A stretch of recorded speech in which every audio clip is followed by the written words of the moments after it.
Hola, ¿qué tal compañeros? Sean todos bienvenidos una vez más a otra edición de La Escuela Te Enseña con Luis Ortega. Hoy vamos a tener una entrevista muy interesante con Pablo de la Barra, director, guionista y también ha tenido experiencias en la actuación venezolana.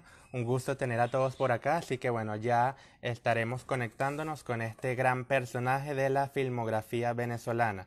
Les dejo por acá eh, para que bueno, todos tengamos una idea. Saludos de antemano a todos los que ya se están conectando a esta entrevista. Les estoy dejando por acá el comentario fijo para tener ya, bueno, todo listo.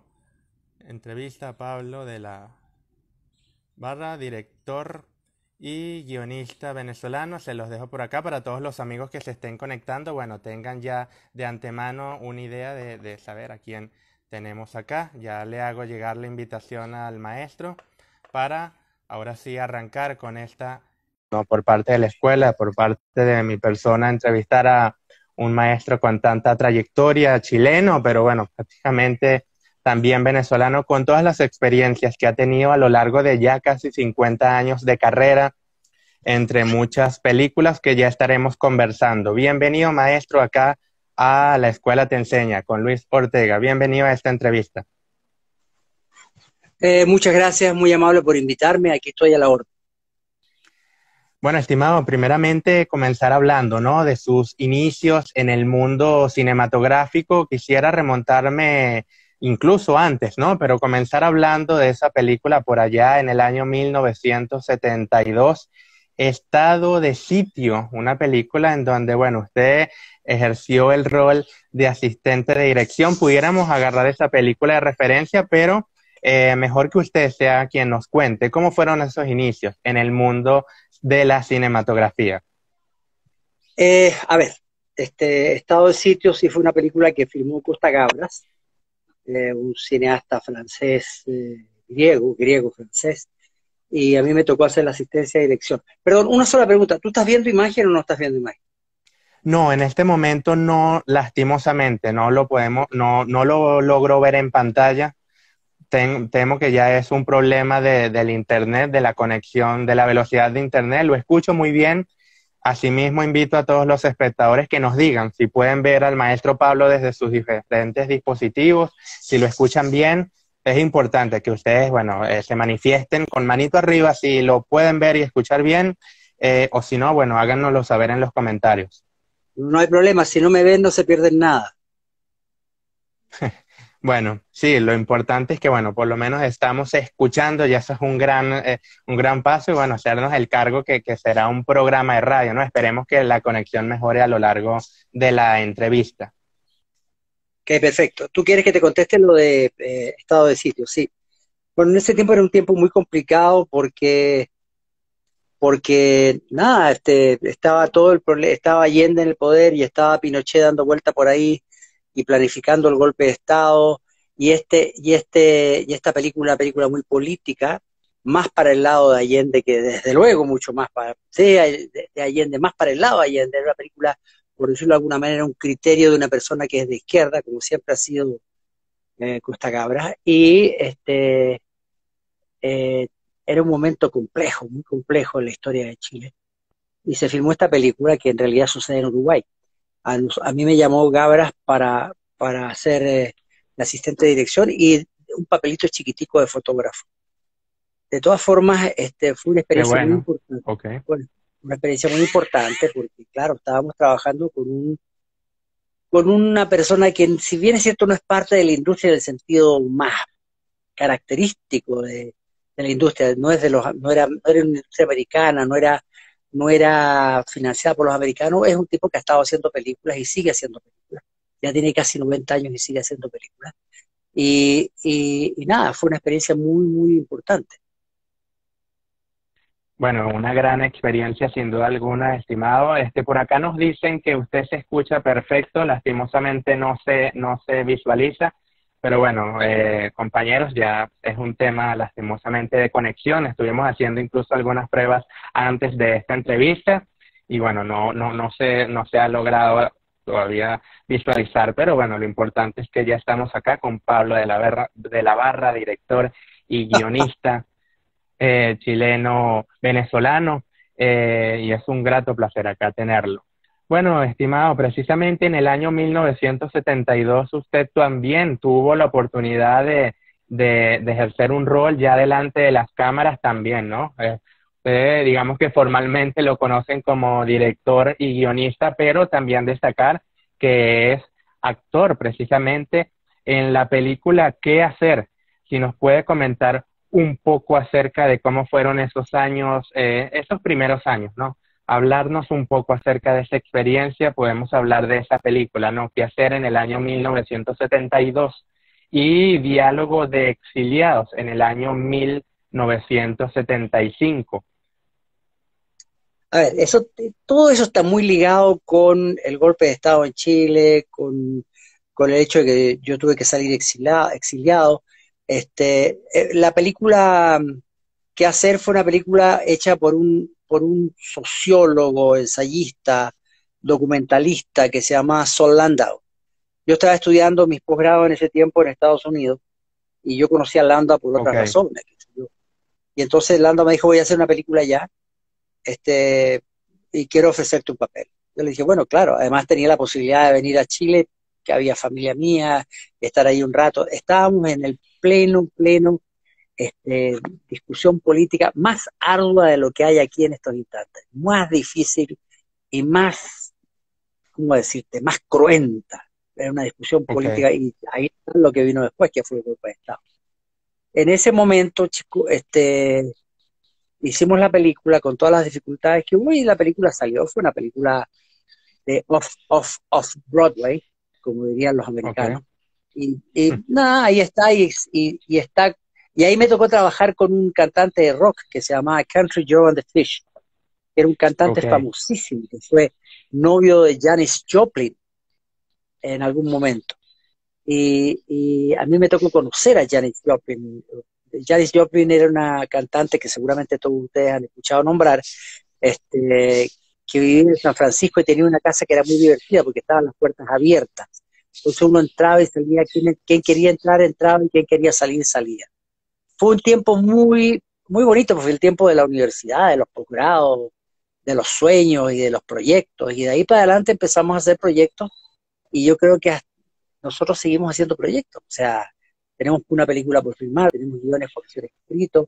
Creo que eso es uno de los aprendizajes que salieron de esas claro. películas, de esta película eh, ¿Qué hacer?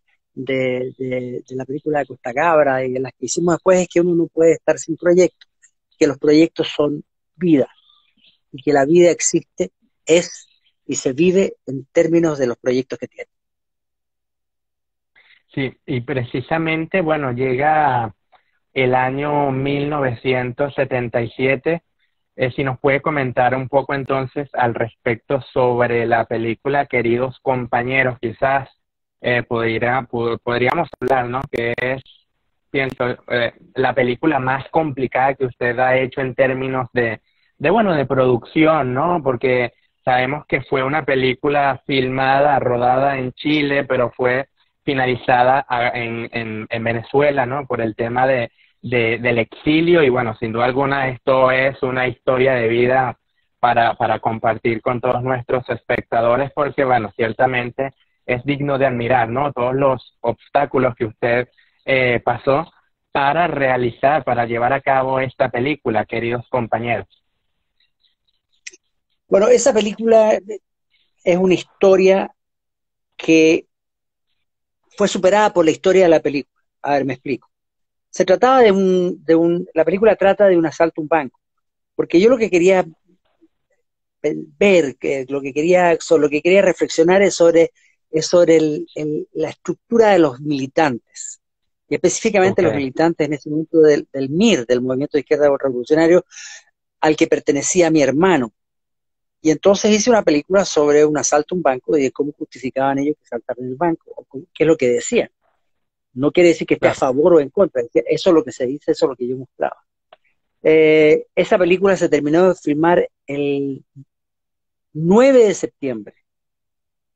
Miento, ok, no se terminó de filmar. Paramos de filmar el 9 de septiembre de 1973, el 10 se descansó porque era domingo, No, miento, Ok, el 10 era lunes.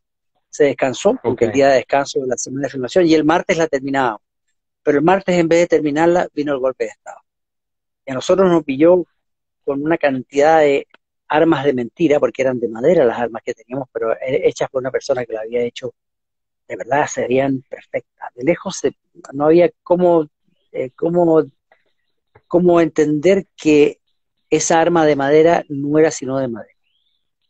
El día del golpe del Estado, Pinochet no permite a la gente salir más, se designa un toque de queda, y el toque de queda estuvo 3, 4 días, de manera que el golpe fue el martes y estuvo martes, miércoles, jueves, viernes, por ahí por el sábado creo que salimos a la calle de nuevo.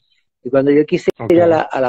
a mi productora, que tenía una productora en Chile, nada, estaba rodeada de tanques, de militares, y estaban allanando la productora y encontraron todas las armas que habíamos ocupado justamente el día domingo 9 en la última filmación de la película. Y claro, y decidieron que toda la gente de la productora estaba condenada a muerte porque eso era no sabían que estábamos filmando una película, tampoco los militares entendían mucho qué era eso de filmar una película. Y nos condenaron, nos Ok, buscaban para matarnos. Entonces nosotros tuvimos que ir un poco a la clandestinidad hasta que arregláramos la situación. Yo me tocó arreglar la situación, tuve que ir al Ministerio de Defensa, qué sé yo, y ver esa cosa horrorosa que había dentro del ministerio de gente torturada, de gente herida, de gente... Eso era dantesco. Y explicarle para que no persiguieran a todo el mundo, que era una película que estábamos filmando y llevarle imágenes de la película, esto, lo demás acá. Finalmente los tipos entendieron y me permitieron entrar de nuevo a la productora. Pero cuando entro a la productora me di cuenta que habían destruido todo el sonido ok, sincrónico sin excepción, y lo que logré rescatar de esa película fue los negativos. Y los llevé ok, a Chile Films, que es como el CENAC de acá, y les dije guarden esos negativos porque no sé dónde llevarlos. Posteriormente conversé con mucha gente y finalmente la Embajada de Venezuela accedió a recibir los negativos, y en ese tiempo yo me vine a Venezuela y hablé con una hija de Carlos Andrés Pérez, Sonia Pérez se ok, llamaba ella, y ella me ayudó a que trajera los negativos acá a Venezuela. Y acá en Venezuela, con esos negativos, Bolívar Film me ayudó y me regaló una copia positiva de esos negativos. Y con esa copia positiva pudimos hacer un gran aparato, una parafernalia para doblar todas las escenas. Pero como no teníamos, yo trabajo con un guión, lo que llaman loose script, un guión suelto, en el sentido de que hay una escena y yo tengo los diálogos, pero si los actores quieren decirlo de una manera que les acomode más, lo dicen. De manera que el guión servía, pero no servía necesariamente para decir exactamente qué cosa decía el personaje. De repente el personaje claro. decía hola, pero el guión decía hola, pero el personaje dijo que hubo, o que dijo buenos días, o otra manera de decir hola. De manera que empecé a buscar cómo hacer eso hasta que encontré una señora paraguaya que era sordomuda y que podía leer los labios. Y entonces fuimos y poco a poco, en una labor sumamente compleja y muy acuciosa y muy laboriosa, sacando qué se decía cada uno de los actores y haciendo un doblaje completo de la película que nos demoramos meses, lo que se demora normalmente 15 días, nosotros nos demoramos meses. Y por fin la Pues, película la logramos hacer. sí, y bueno, precisamente deteniéndonos en esta película, estimado Pablo, si nos puede, digamos, quizás para las futuras generaciones, no solamente de directores, de guionistas en general, en base a sus experiencias, ¿no? En estos momentos donde el tema político está principalmente en Venezuela, ¿no? En Latinoamérica en general, pero acá en nuestro país está tan marcado ese tema político.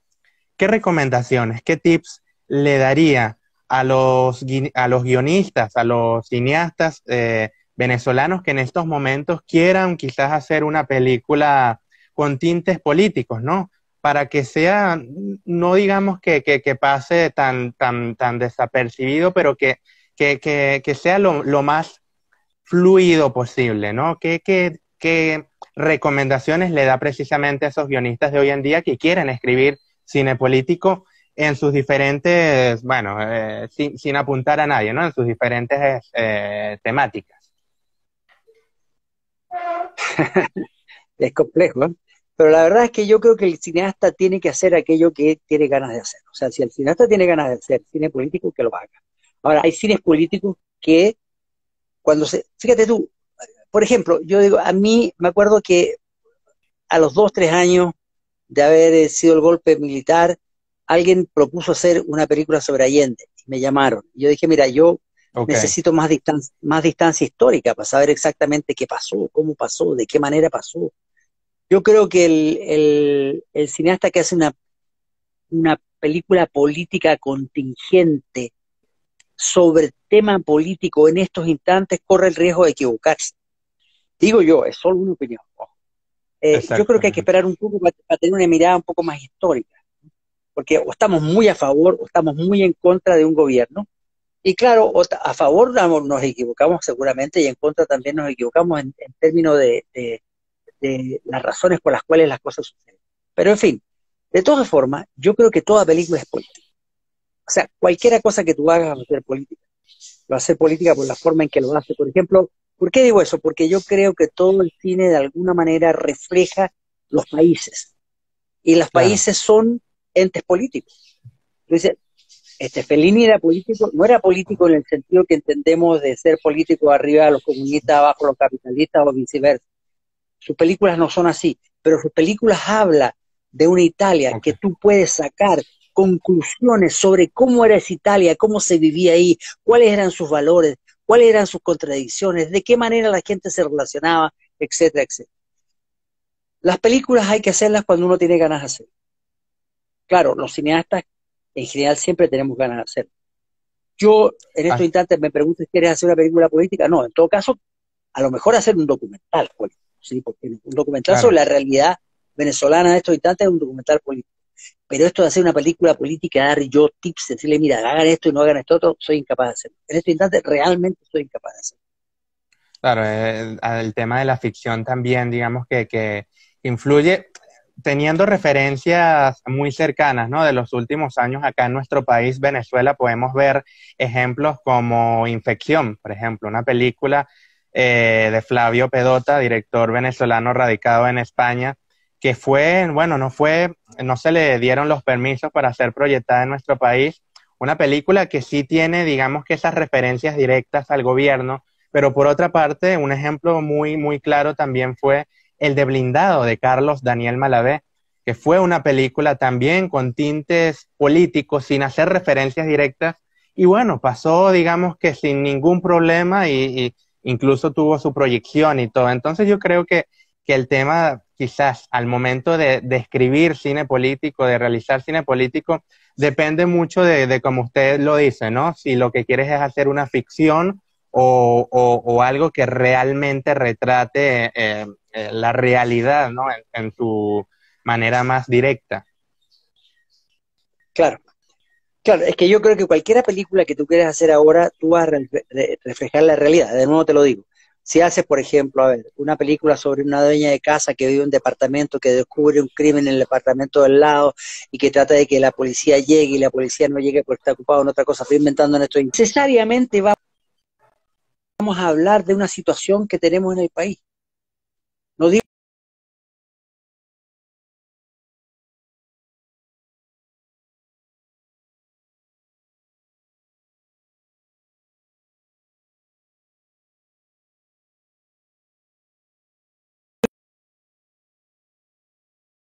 de manera a lo mejor acertada, pero a lo mejor no tan acertada, Sí, una serie de elementos, de realidades que han pasado aquí y que a mí no me pareció tan terrible. A mí, te vuelvo a decir, cuando yo hago clases claro. digo lo mismo. Yo les voy a contar qué creo yo que hay que hacer. Todas las cosas que, que tenemos en la mano, que sabemos que tenemos que saber, como qué es una cámara, cuáles son los lentes y todas esas cosas, sí. Después que conozcan todo esto y conozcan cómo es el lenguaje cinematográfico, cómo manejas el Claro. tiempo a través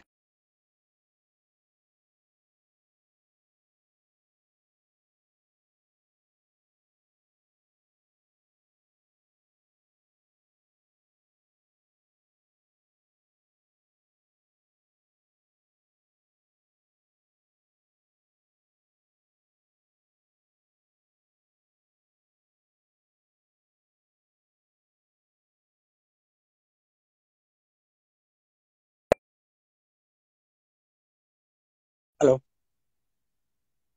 Ahí estás de nuevo, ahí te veo de nuevo. Sí, tuvimos acá un pequeño bajón de conexión, pero bueno, listo, ya retomamos. Eh, y sí, bueno, muy interesante todo lo que usted nos venía comentando, ¿no? En ese caso, para proseguir acá en los puntos, ¿no? De su filmografía, bueno, teníamos una película muy interesante, esto fue un año antes de Queridos Compañeros, 4 años después, en el año 1976, pero para cumplir con los tiempos de la entrevista, pudiéramos hablar de la película Aventurera en el año 1988, una película que también bueno, le dio mucho reconocimiento a su trabajo, ¿no? Ya como director. Si nos puede comentar un poco acerca de esa película, Aventurera. A ver, Aventurera es un guión que yo hice con Cabrujas. Y trabajé con Cabrujas y fue curioso trabajar con Cabrujas. Y después lo filmé yo siempre digo que Aventurera es mi carta de nacionalidad Ok, venezolana. Primero porque habla de la naturaleza del venezolano. Y segundo porque yo hice una película con mucho amor. Una película que a mí me parecía, es una de las películas que más quiero yo de las que he hecho. Es una podríamos decir película, que es una de las películas más personales en cuanto a, digamos, a su entrega en la dirección. te voy a decir una cosa, y es un secreto que no le cuentes a nadie. Cuando uno hace una película, la entrega a la dirección es total en cada película que tú haces. Una te puede salir mejor, otras te Claro, pueden salir peor. Esas son dos preguntas. La otra pregunta que siempre me hacen, ¿cuál es la película que usted más quiere? Y yo siempre contesto lo mismo, la que voy a hacer ahora. Porque esa es la que necesita el amor para ser realizada. Las que ya hice las quiero mucho, sí, son mi familia, pero tienen vida propia. Fíjate tú, por ejemplo, esa película Queridos Compañeros, es una película ok, que de alguna manera en Chile se está transformando en una película de culto, pero no porque yo sea un gran director, no, sinceramente porque fue una película que fue filmada en condiciones políticas, a ver, sociales, de enfrentamiento muy fuerte, y la película de claro, alguna manera reflejó eso. Fíjate lo que hicimos en Queridos Compañeros. Nosotros estábamos filmando y vino un conato de golpe. Agarramos las cámaras, agarramos todos los actores y fuimos con los actores a filmar el conato de golpe. Y eso está metido en la película. ok, Entonces, claro, se transforma en una película, por, por decirlo menos, curiosa. Y exactamente. por decirlo más, que refleja un momento político importante de un país latinoamericano. La verdad es que esa película fue muy batuqueada, pero al mismo tiempo reveló una realidad que era importante que se revelara. Las películas políticas, te vuelvo a insistir muchas veces, si tú agarras, por ejemplo, la batalla de Algeria, se filmó Ok, muchísimo tiempo después de la liberación de Algeria, pero una película que sí plantea cosas importantes, y las plantea en el mundo actual. Estado de sitio también, Z también. Esta es una película de Costa Grada contra los militares. Son películas que dicen cosas políticas y que son aplicables a la realidad, pero que no son necesariamente la realidad de ese momento. No sé si me explico lo que quiero decir. Este, sí, totalmente. entonces yo sí creo que las películas son documentales, por ejemplo, los documentales hechos últimamente, sí son documentales aquí en Venezuela. eh, ¿Cómo se llama este hombre? Se volvió el nombre. Los últimos documentales muy interesantes que han hecho sobre Carlos Andrés y sobre Sí, eh, bueno, sí hay muchos que han hecho, uno de los más recientes creo que es capítulo 2 dentro de tantos, ¿no? sí, sí. Bueno, pero eso es muy importante. De todas maneras, siento que cualquier cosa que se haga en cine va a hablar del país donde somos. Por ejemplo, si tú agarras las películas de Chalbú, chicos, las películas de Chalbú hablan sobre Venezuela y de una manera realmente espectacular, realmente espectacular. Tú ves una película de Chalbú en 600 años más y vas a decir, mira cómo era Venezuela. No cómo era Chalbú, Sí, claro, está Chalbú ahí, pero mira cómo era Venezuela. Lo mismo pasa con películas exactamente. Lo mismo pasa con películas como de Alejandro Velázquez. el rumor, ¿cómo se llama? El rumor del silencio, los rasgos del silencio, no me acuerdo el título de la película, fue una El maravillosa. rumor de las piedras. El rumor de las piedras, exacto. Es una gran película que habla también sobre Venezuela. Y quiéralo o no, La Ley, la última película que yo hice, también habla de Venezuela. De distintas maneras. Exacto, Yo ¿no? hablo como comedia, el otro habla como tragedia, el otro como con mucha ironía, Charbot, pero todos hacemos cosas que son de alguna manera reflejo de la situación donde vivimos, y creo que es real y que es bueno y que así es.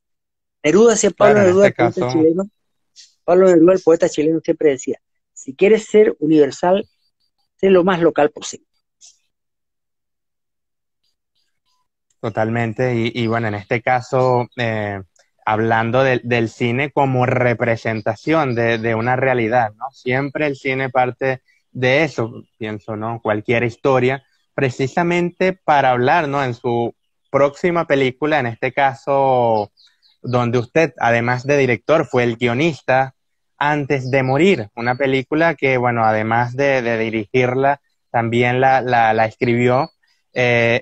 ¿Cómo fue esa inspiración, ¿no? En ese caso, y si nos puede, ¿no? Aprovechando estos momentos para los estudiantes que nos estén escuchando, ¿de dónde nace la inspiración de un guionista para escribir una historia, en este caso para cine? Chico, te voy a decir una cosa que dice un amigo mío en su libro, El cine posible, que se llama Orlando Luber. Ok, Los guiones salen de cualquier parte, en serio, de cualquier lado. De cualquier lado está, tú vas caminando y hay un guión, lo que tiene que tener un guionista es una curiosidad.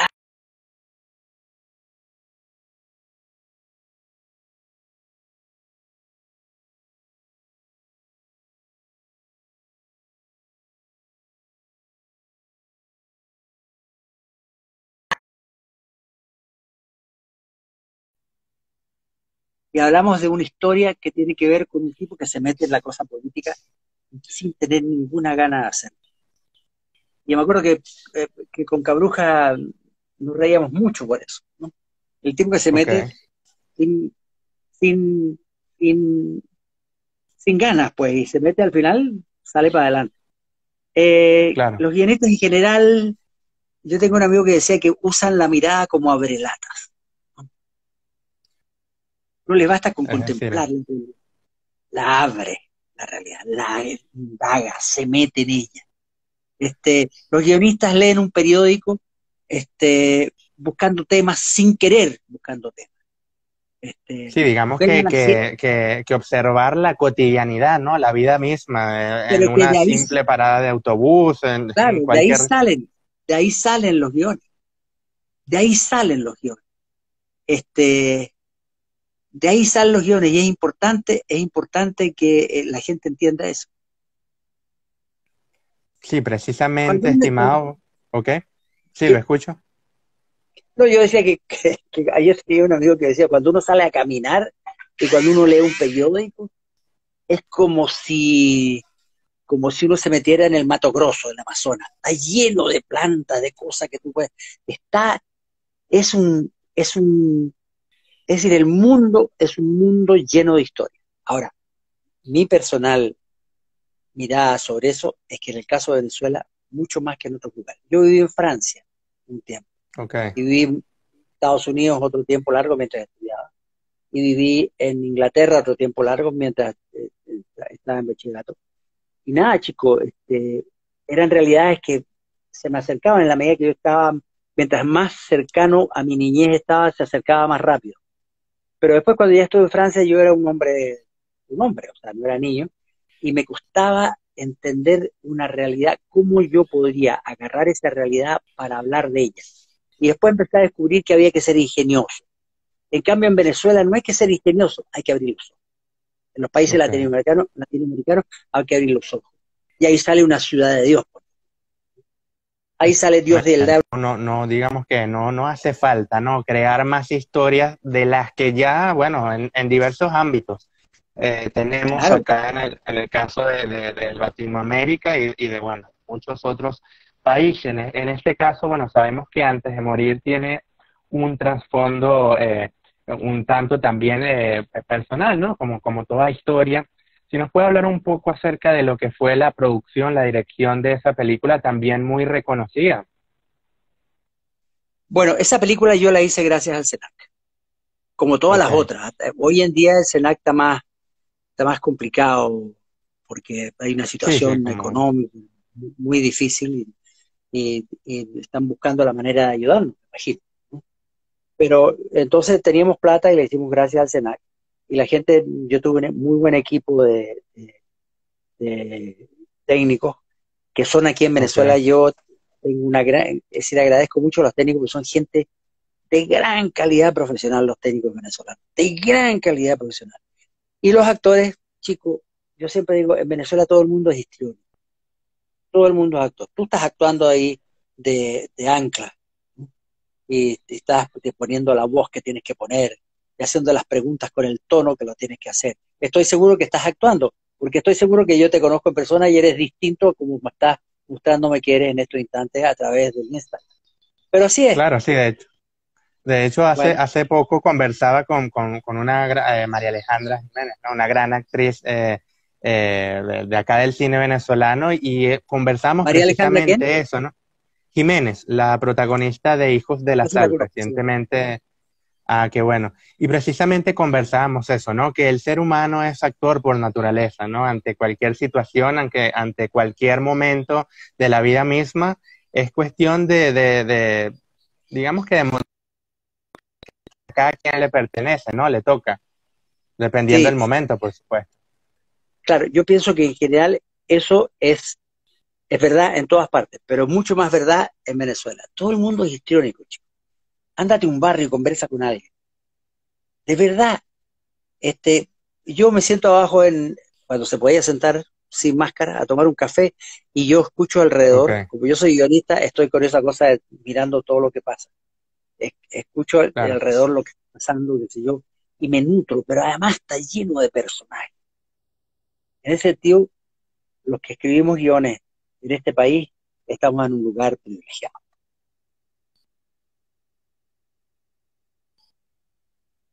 Sí, totalmente. Bueno, Venezuela, digamos que es una mina, ¿no? De historias y muy interesante, ¿no? Muy importante escuchar estos tips que nos comparte, estimados amigos, Pablo de la Barra, director y guionista venezolano, porque, bueno, de ahí nacen las historias, las grandes historias que a nosotros nos envuelven en la gran pantalla. Y precisamente, estimado maestro Pablo, hablar de un proyecto también que fue muy ambicioso y que usted tuvo la oportunidad también de dirigir con historias, bueno, más que conocidas, fue Archivos del Más Allá.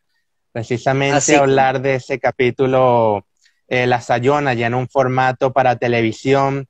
Y algo que sería muy interesante conocer, ¿no? Más allá bueno, de este proyecto, es que usted nos comentara cuáles esas diferencias que se puede tener entre escribir para cine y escribir para televisión. yo creo que escribir para cine y para televisión son más o menos similares, ¿eh? Sobre todo cuando tú haces en televisión películas, porque eran películas de hora y media Claro, y a veces que historias de menos de una hora, qué sé yo, pero siempre eran películas. Me imagino, y yo nunca he estado metido en eso, que hacer una telenovela es distinto, ¿no? Totalmente distinto porque estás dependiendo de la mirada del público, de repente el público baja y tú tienes que poner algo más. Es como estar haciendo un hervido, pero estar haciéndolo durante 6 meses. Decir, ay, le faltó sal, claro. métele más aquí, métele más. No, yo en eso no me he metido todavía, pero no creo que me meta. Pero de todas maneras, eh, el asunto de las películas, tú juegas ajedrez, Sí, sí. tú sabes la Juego, diferencia entre el ping-pong y el ajedrez normal. eh, díganos cuál es la diferencia. En el ping-pong, en el ajedrez, tú tienes un reloj, haces una jugada y apretas el reloj de manera que deje marcar la hora. Y el otro Ok, hace la jugada rápido, o sea que es un juego que tiene que ser muy rápido, porque claro, si te acaba el tiempo, pierdes. Por mucho que vayas ganando en el tablero, pierdes. Bueno, esa es ok. un poco la forma en que uno hace para la televisión. Si nosotros tenemos 6 semanas para hacer una película en cine, teníamos 15 días para hacerla en televisión, 14 días para hacerla. De ahí Exacto, no ya el podía. ritmo de trabajo es mucho veloz para, bueno, tanto para el escritor como para los directores, como para el mismo actor, ¿no? Que debe involucrarse rápidamente en su personaje. Claro, nosotros hicimos muchas películas, teníamos que hacerla en ese porque el presupuesto no daba para más. Entonces, yo hice muchas películas, como 20 películas para televisión, y lamento mucho que no hayan seguido con ese tipo de iniciativa las televisoras. Me imagino que no les fue, que no ganaron suficiente real con eso. El problema del real es muy importante. Para un director, sobre todo los directores jóvenes, es un ejercicio para 5 días muy bueno, muy, muy bueno. Pero también hay que tener cuidado, porque es un ejercicio para 5 dedos, porque después que te metes a hacer una obra de teatro o hacer un cine más serio, tienes que tener distintas miradas con respecto a la calidad y con respecto al manejo del tiempo y al manejo del drama y al manejo de, en fin, es distinto, es distinto. Sí, tener Pero es distinto, muchos pero parecido al mismo elementos. tiempo. Exacto, tener muchos elementos afinados. Bueno, maestro, para ya ir cerrando, ¿no? Esta entrevista, sabemos que el tiempo apremia. Es importante hablar de su más, bueno, su última producción en la dirección, ¿no? La Ley en el año 2013, una producción que de entrada, bueno, usted ya eh, pudo abordar un género muy complicado, ¿no? Según los expertos, como es la comedia. Si nos puede hablar un poco acerca de cómo fue esa experiencia en la película La Ley. A ver, que, La Ley fue una película que yo escribí un poco, a ver, basado desde luego en mi experiencia cuando yo llegué a este país hace, ¿qué? Hace 48 años. Es esa cosa de toparte con una realidad que no tienes la más mínima idea de que existe. Yo venía de un país, estaba viviendo en Francia, pero antes había estado viviendo Ok, en Chile, y Chile al lado de Venezuela es Suiza, no tiene nada que ver. Tiene, no digo que no tenga cosas interesantes, tiene cosas muy interesantes, claro, tiene su propio realismo mágico, pero realismo ok, mágico con frío. Cuando llegué aquí, lo que más me llamó la atención fue la cantidad de verde. De hecho, lo estoy mirando por mi ventana ahora. El verde, que a mí siempre, la maravilla del Ávila, la luz, claro, chicos. La luz es una cosa maravillosa en este país. Se me ocurre que en Colombia y los países aledaños debe ser parecido. Pero la luz es una cosa que tú dices, Dios mío, cualquier cosa que yo haga, la luz tiene que ser protagonista. La ciudad. Caracas es una ciudad, a pesar de que la gente reclame, interesante, que la gente no conoce porque no se ha metido en los recovecos. Pero Caracas tiene miles de recovecos. exacto, no han, Ahora, digamos que no han recorrido, digamos que eso, las calles pequeñas, como dirían coloquialmente. sí, claro. Claro, las calles pequeñas y a veces hay barrios. Por ejemplo, cuando filmé La Ley, eh, había uno de los actores, actrices, no voy a decir quién, por supuesto, que no conocía La Pastora, que nunca había ido a La Pastora. Ok, Que es un poco actitudes que tenemos nosotros, no vamos. La gente no va a los barrios. Hay una, una especie, y no digo que La Pastora sea un barrio, estoy diciendo otro caso, no va a los barrios, porque si yo me meto a un barrio a mí me van a matar, esa es la idea, ¿no? Y creo que son ideas equivocadas. Es, Tienes muchas posibilidades de sobrevivir si te metes a un barrio, y encuentras gente maravillosa, realmente maravillosa, ¿verdad? es En los así. barrios no son nada más que delincuencia. Bueno, entonces yo quise hacer una película, me vino esa cosa de que te digo yo que de repente uno va caminando por la calle y se le ocurre y dijo, lo voy a hacer. De un tipo que llega a Venezuela sin tener la más, ¿cómo digo la palabra para que no suene feo en una entrevista? La más meretriz idea de cómo era este país. Y claro, todo le parece insólito. Insólito como es la gente, insólito como lo asaltan, insólito. Y dijo, esto a mí me gustaría tratarlo más en comedia, porque puedo soltarme un poco más. Y lo hice en comedia. Ahora te voy a decir, a los cineastas que vean, que quiero que tengan Ok, yo tengo una opinión sobre eso. Las comedias no son para festivales. Si quieren llegar a festivales, no hagan comedia. Las comedias son, no sé por qué, nunca he entendido por qué, una cosa de un producto de segunda categoría. Nunca he sabido por qué, pero así es. Recuerdo que una vez llevé Aventurera a un festival en Cuba y un compañero Ok. me decía, ¿y por qué no hiciste una cosa más importante? Yo le dije, bueno, pero me estás preguntando si te traigo un hervido y tú me dices, ¿por qué no hice espagueti con carne? Bueno, porque hice un hervido. Otro día haré un espagueti con carne. Pero no me pidas que un hervido tenga sabor a espagueti con carne porque no es así. Y entonces Sí, sí, digamos. hice Ok. esta película y yo necesitaba un español y filmar en España, que fue difícil, pero finalmente lo hicimos, porque creo que con eso completábamos la película bien. Y de alguna manera comparábamos, no sé si tuvimos todo el éxito que yo hubiera querido, comparábamos la realidad española con la realidad venezolana. Esa cosa tan llena de reglas de España y esta cosa tan poco llena de reglas de Venezuela, que muchas veces es una maravilla y otras veces es complicado. Por ejemplo, es muy complicado cuando la gente se mete contra el tránsito y choca. Y resulta que chocaste a un policía. Mejor no digas nada. Pero, por otro lado, cuando se es tan formal como en España, creo que la vida se goza menos. Y la prueba está que el protagonista español se queda en Venezuela. Sí, totalmente. Bueno, una película que para todos los que la vieron les dejaba esa sonrisa, ¿no? En el rostro. Maestro, ya digamos que para ir cerrando, usted, si nos puede hablar, ¿no? De cómo ve esta situación del cine venezolano y del futuro, ¿no? En su caso, ¿se ve haciendo nuevos proyectos, nuevas producciones? Las próximas propuestas bueno, que de algún modo usted tuviera ánimos, ¿no? De seguir haciendo cine acá en nuestro país. Dios mío, el día que se me quiten los ánimos de hacer cine me muero.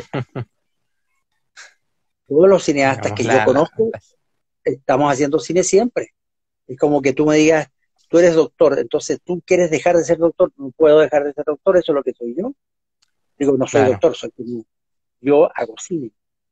Todas mis actividades están alrededor del cine. Hago clases que tienen que ver con cine. así es, que Hago cursos todo que tienen forma que ver con parte, ¿no? cine. De ese ciclo, de esa Claro, pequeña industria. tú ves, claro, tú ves el mundo a través del cine. Ahora tú me dices, ¿estamos en una buena época? No, estamos en muy mala época para producir. Pero por ¿Qué le supuesto dice a eso? Sí, lo escucho. que todos los cineastas están buscando fórmulas para filmar. ¿Qué le Trato dice mucho con ellos. a esos guionistas estudiantes, ¿no? Que quieren seguir escribiendo historias acá en nuestro país y bueno, en Latinoamérica en general, que nos estén escuchando, bien sea a través de esta plataforma o posteriormente a través del canal de YouTube.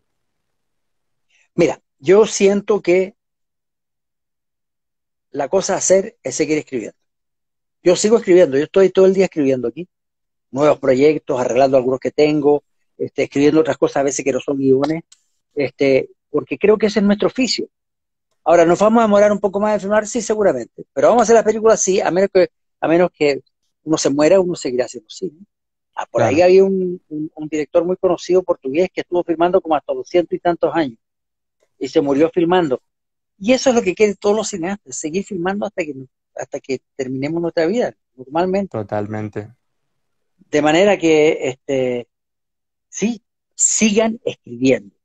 Eso va a ser, cuando termine esta cosa terrible de la cuarentena, va a ser, como quien dice, va a ser las creaciones que ustedes van a tener para poder seguir funcionando y relacionados con el cine. Ahora, siempre y cuando amen el cine. ¿Y cómo se reconoce uno cuando uno ama el cine o no ama el cine? Es que si uno no sigue haciendo cine y no está alrededor del cine, si uno lo ama, se muere si no está al lado del cine. Si uno no lo ama, va a poder hacer otra cosa. De repente se transforma en biólogo, con todo respeto, a lo mejor un biólogo maravilloso en esto, lo demás acá, lo demás allá. Pero la manera de saber si tú tienes que hacer cine o no es amando. Tú sabes, te doy un ejemplo claro. Un ejemplo que a mí siempre me ha llamado la atención, que es la directora de Cine TV. Ella es una persona que es amiga mía. pero que yo admiro en ella el tesón, chico. No importa la hora, no importa el lugar, no importa la hora del día, no importa si llueve o no llueve, no importa si tiene 30, 40 o 100.000 años, da lo mismo. Adelante, adelante, adelante, adelante, adelante, adelante, Siempre. siempre. Y esa es la actitud musical. Esa es la actitud musical.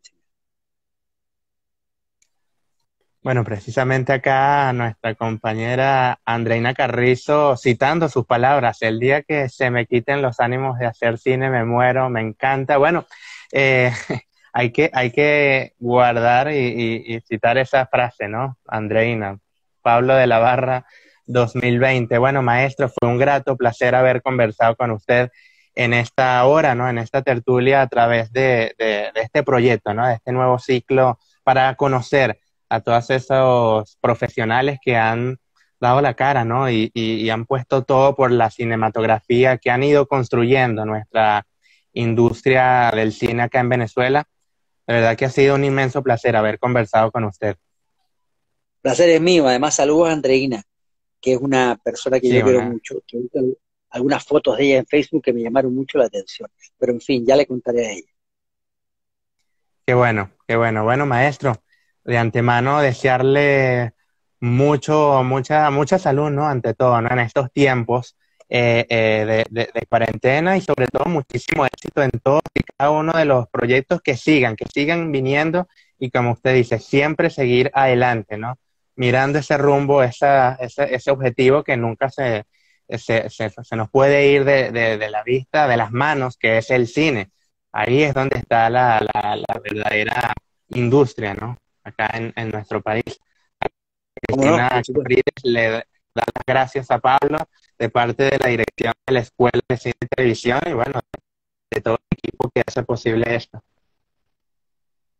Bueno, perfecto. Encantado y a la orden. Cualquier cosa que necesiten, perfecto. Y si es pagado, mejor.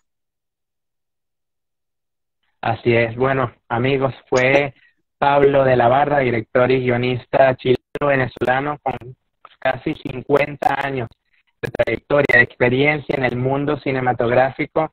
Tuvimos una conversación muy interesante. Gracias a todos de antemano por todos los que, bueno, por todo el apoyo que siempre le brindan acá a la Escuela de Cine y Televisión y a todos los que tuvieron a bien considerar conectarse acá. Les recuerdo que esta entrevista va a quedar grabada no solamente en el feed del perfil de la Escuela de Cine y Televisión, sino a través de sus diferentes plataformas. Muchísimas gracias a todos por haberse conectado y bueno, siempre nos estaremos viendo acá, ¿no? Todos los viernes a las 5 de la tarde para conocer la vida de los cineastas que han construido la cinematografía, valga la redundancia, acá en nuestro país. Se les quiere mucho y bueno, que viva el cine.